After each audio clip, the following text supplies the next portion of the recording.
I feel like my head isn't in the shot. I feel like it's just pointing at my chest. The top of it's in the shot. You like... It's fine, man. Carry on. Alright.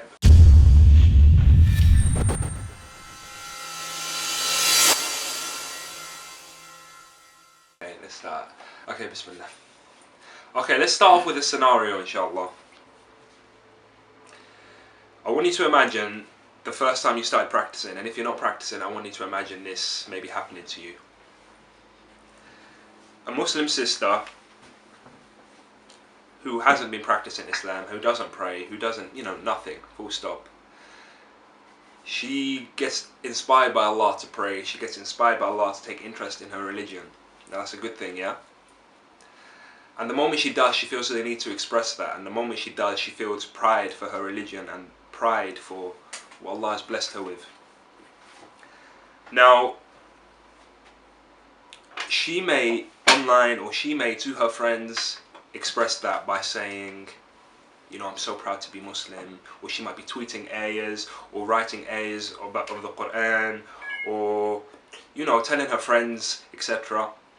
Now the first thing that's going to happen is they're going to look at her and they're going to say, you can't tweet that, you can't talk about that, where's your hijab, why are you dressed like this, why are you dressed like that? Does that uplift the person, or does that knock them back down? Is that supportive? Is that beneficial? Or is that just complete ridicule? I can't say that word, Bafa. Ridicule! Now, this can come, a lot of the time, this sort of attitude comes from practicing Muslims, men and women alike. And it's even worse when it's, men directed to women. For example, there can be sisters who have just started practicing. There can be people who have just become Muslim. And we will throw a judgment on them based on what our expectations say a Muslim should look like. Now, if you want to raise someone to be a better Muslim, the first thing you need to do is empower them. The first thing you need to do is make them feel Muslim. You can't knock people down for trying. You can't knock someone down who isn't up to your standards just because you believe that they should be, they should have this perfect attire, perfect everything for them to have the ability and the legitimacy of speaking about deen. Now, every single one of us isn't a scholar, and every single one, unless there's scholars watching, but every single one of us, who have a passion for Islam are not educated scholars. So really, we're all in the same boat. We all have our weaknesses, we all have our flaws. If you want to strengthen the people around you, you can't knock them down. It's not going to be beneficial to them. And I'll throw you a scenario. And I mentioned this earlier about the Muslim sister who isn't wearing hijab, but she's taken an interest in the religion. If I was to ridicule her for speaking about deen because she isn't outwardly, conforming to the command of Allah, it is not going to benefit her in any way. It will actually knock her back and make her hesitant to ever take an interest openly in the religion again. And this is something that I experienced when I started practicing, was when I started praying, people would bring up my past against me. And it happens to a lot of people who just start praying. They'll be accused of like, oh, yesterday you were doing this and yesterday you were doing that, and now you think you can pray? Now you think you're a pious man? No, it's not like that. It's not like that at all. And that can come from two sets of people. That can come from people who aren't practicing, and that can come from people who are. And it's a crying shame if it's coming from people who are practicing, because we should be empowering each other. Now, a message to the people who are taking an interest and who are wanting to take an interest. A warning is from me to you is that yes, you are going to get negative, feedback. The Prophet ﷺ got negativity when he started preaching the message. And I say preaching very, we're not preachers, we are basically sharing a good word. The Prophet ﷺ is the only person, and the Prophets are the only people I can class as preachers, because they came with the religion. So you're going to get accused of a lot of things. You're going to get accused of being a preacher. You're going to get accused of being a self-righteous hypocrite. Now this word hypocrite, you're going to hear it a lot. And don't let that put you off, because all you're doing is expressing your pride in your religion. And there is nothing better to seek honor in than to seek honor through Islam. Now, the people around you are going to have to react in two ways. They're either going to knock you down and they're going to accuse you of all sorts, or they're going to take an interest in what you're saying. And it all comes down to your form of expression. You can be proud of your religion, you can express how happy you are that you found God, but you need to be careful whether you are having a go at people for not doing certain things, or if you really are just sharing a good word. Because if you're harsh in your speech, and if you're harsh in your methodology of getting to people, then all you're going to do is get knocked back, and all you're going to do is get abused from all kinds of people.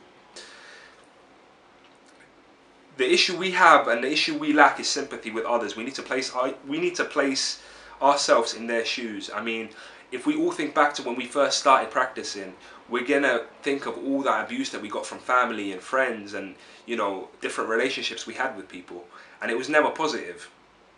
So a year down the line, 2 years down the line of you practicing, and you see someone who's going through the same thing you went through, don't join in and abuse them. Join it in empowering them. Build them up and raise them up and make them feel Muslim. The last thing you want to do is scare someone away because of your harsh words. The last thing you want to do is take away someone's pride and someone's enthusiasm for Islam. Because I've seen people who have found Islam and they're so happy, and they'll get knocked down by someone who says something stupid, and they'll never come back again. So be careful what you say, and try your best to have sympathy for people and think of the positives that they're doing. Instead of constantly aiming abuse and aiming negativity at them, look at what good they're doing and promote that. They've just started praying. Let's forget that they're doing anything. Let's just assume they're not doing anything at all. And let's just look at them, they've started praying, okay? Now, imagine for a second they don't do anything at all. They don't follow any obligations whatsoever. They either just started practicing, or they've just taken an interest, or they've just become a Muslim. And the day comes where they start praying. Take your time with them. Don't accuse them of anything, and don't tell them that, they've still got so much to do, and this is not enough, etc., etc. Because prayer is what is going to lead them to success. If you can empower them to continue praying, and if you can empower them to perfect their prayers first, then everything else will come with due time. Little things like, I say little things very loosely, hijab, modest attire, etc., etc., things like that. They will come when there is security and a sense of confidence within the deen, and that will come mostly through continuous prayer. Do you understand? And it doesn't take someone to call you a hypocrite for you to change. So this is the sort of approach we need to take. And I'm not saying we don't correct people when they're in the wrong, but I'm saying we don't go out searching for wrongs to correct. And I'm going to end it here now. Yeah, I think that's it really. I don't really have... I liked that line that I ended it on. Me too. Okay, so is it still recording? I like line. Yes, it is. Yeah, okay. Shh. Okay, anyway. Jazakallah khair. Anyway. No, come on, Rafa. This is a business. Please stop making noise, man.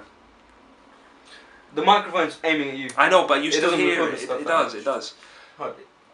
Anyway. Carry on. Anyway, Jazakallah khair for watching. Inshallah, what I've said can shed some light on the kind of issues that a lot of people are facing today, because a lot of people have come to me and told me about this sort of attitude they get. So really, concluding thoughts is just think before you speak, and that is something that... What is that? Sorry, I didn't know I was going to make that. What is that, bro? Like, what are you doing? It's not a picture. Okay, I'm trying to end the video, bro. Aki, okay. Let me only have some minutes. Let me finish, bro. Okay. I have to start like all over again. Just stop messing about, bro. Do you like it? Anyway, Jazakallah khair for watching, and inshallah I was able to shed some light on an issue that a lot of people are facing. It's something that a lot of people come to me and complain about, and there's not much I can do, so inshallah this can teach people to think before they speak. I've made these mistakes before. The mistakes I'm talking about are mistakes I've made, and the consequences weren't pretty. So you know, inshallah we can all learn from this, and inshallah we can all use these lessons of thinking before we speak in everything, not just this particular issue in this particular context. May Allah guide us, guide me, guide everybody watching, and guide all the Muslims, and save all the Muslims in all the lands that are being oppressed, and deal with the oppressors accordingly, and reward the righteous and reward the merciful, and may Allah grant victory to those who deserve it, inshallah.